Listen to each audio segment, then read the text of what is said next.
ever since I found you, I have been able to pay more attention to my thoughts and put attention on the good things. So I've been able to, if I think of something and I feel bad, I stop thinking about it and I think about something that makes me feel good. And I've been able to do that with my family, my business, my husband, all of those things. So you're discovering what your broader perspective, who the larger, more dominant you feels about all of those things. Right. Yes. Right. So I've been able to do that. Now, I haven't been able to do that when it comes to money, abundance, and that kind of thing. I even caught myself one time looking at my son and thinking, God, what a wonderful life I have. I have a beautiful son, a beautiful daughter, wonderful husband. If I just had more money, and that's when it hit me. I was like, well, I'm looking at money from the lack aspect of it. And that's sort of logical, isn't it? Isn't it logical that with all of this ability to see and smell and hear and taste and touch and observe your physical environment, isn't it logical that if you don't have as much money as you want, that you would notice it? Isn't that logical? Right. It's logical. Yeah. And so, and what that says, and we want to inflame that more by saying most people offer most of their vibration in response to what they are observing, which is nice if what they're observing is lovely. But if you are observing lack of money, then you are creating lack of money where you go next and where you go next and where you go next. So you have to find a way to see it as you want it to be rather than as it is. That's how you turn and go with the flow. Right. So I tried to do that and I couldn't quite get to the feeling of, feeling good about it. So I said, okay, well, I won't think about it. Since the thought of money gives me that sense of lack. Well, we think that would work if you were talking about alligators or giraffes, because they only show up occasionally. Right. But money, that was next, yeah. Money is sort of something you can hardly not think about because it's so present in your experience. And so it demands that you think about it. And if you're, we love you very much, sloppy and lazy in your sleep thinking, that was uncalled for. we are just wanting to be playful about it. When you're accustomed to feeling a certain way about a certain subject, then it's most logical that the next thought you have about it is going to be like the other thoughts that you've had about it. In other words, law of attraction says that if you haven't had enough money, that your next thought about money is going to be about not having enough money more than it's going to be about having plenty of money. That's just logical. But when you say, but my criteria now has shifted. My criteria is no longer what's the truth. My criteria is which thought feels the best. The truth of it is, I don't have as much money as I want. But when I think which thought feels better, not having enough or having enough, oh, well, that's a different criteria. You said, I'm learning to control my thoughts or to pay attention to my thoughts. And we want to say, pay attention to how you feel, because that's how you can tell whether you've turned. So now let's just talk about this.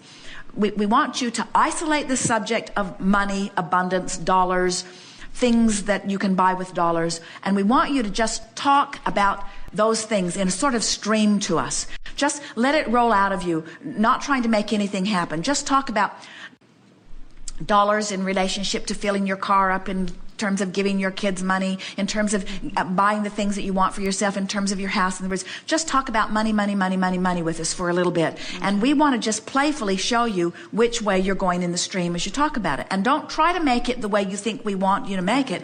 Just ramble and feel what's going on. Everyone will benefit from this. Well, the thing, I have a business that I know has the potential to give me all the money that I want. I have knowledge to make it happen.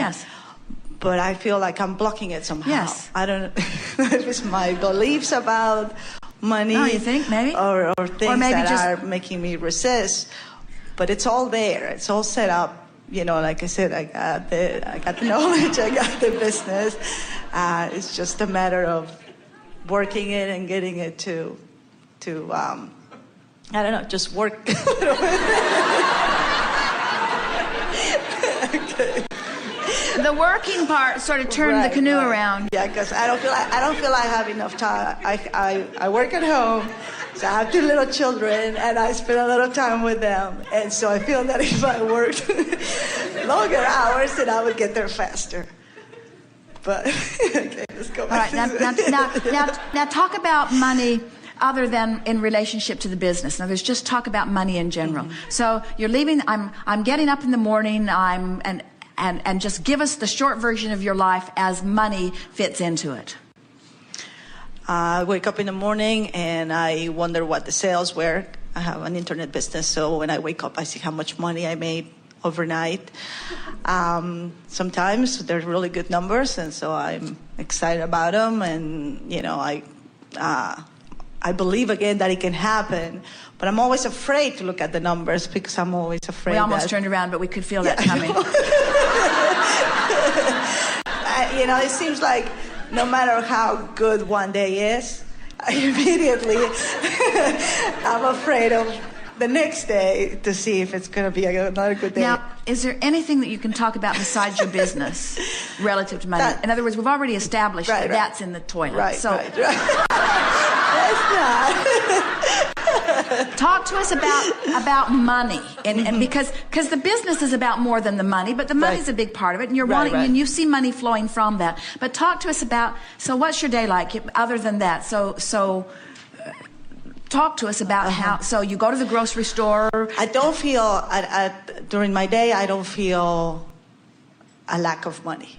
Whenever I want something, I buy it. For example.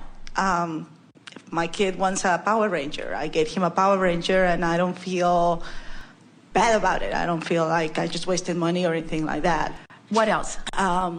It's as I guess in a sense, sometimes I think that if I think too much about the money, then I realize that I don't have it, and then I have to. Well, that's what we want you. You see, here's the thing.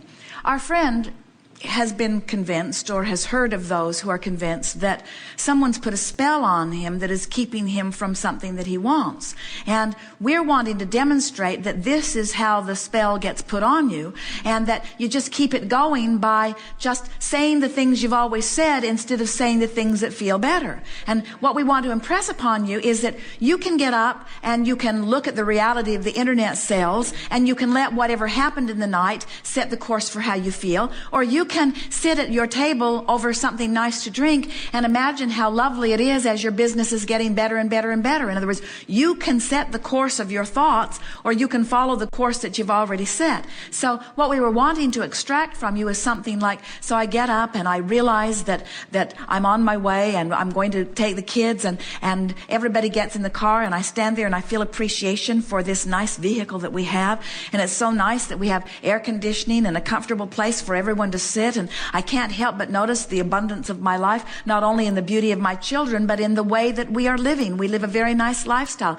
And look at them, they're dressed so nicely, and they're so cute in the way they are as people, and they get into the car and off we go. And it's not ever been a consideration that we couldn't afford to go any place we wanted to go in terms of putting gasoline in the car. And isn't it nice as we come to the gas station that even though the price of gasoline is very high, that still we have the means to buy it? And isn't it nice that the station has the means of getting it to us? And isn't it nice that it's so convenient that we can get it almost on every corner where we need it? And isn't it nice as I'm filling up my car to realize that I have the wherewithal to buy the fuel that I need to get me and my family to any place that we want to go? And here I am in the supermarket. And isn't it nice that there are so many things that are meaningful to our personal life experiences that are at our fingertips? And isn't it nice that this distribution system is set up in the way that not only brings it to us, but brings it to us at affordable enough prices that almost no one can afford the things that they really want or need efficiency in making their families' lives comfortable. And I, of all the people that I know, certainly have the ability to put whatever I'm wanting in this shopping cart. And isn't it nice how much abundance is showing up in my life in every way? And then you go home and you're putting your groceries away, and you're appreciating your refrigerator, and you're appreciating your pantry, and you're appreciating all of the things of your lovely house. You go into your clothes closet and you look at all of those beautiful things that you've chosen carefully and selectively and been able to afford it. And so you're just amplifying the abundance through your appreciation as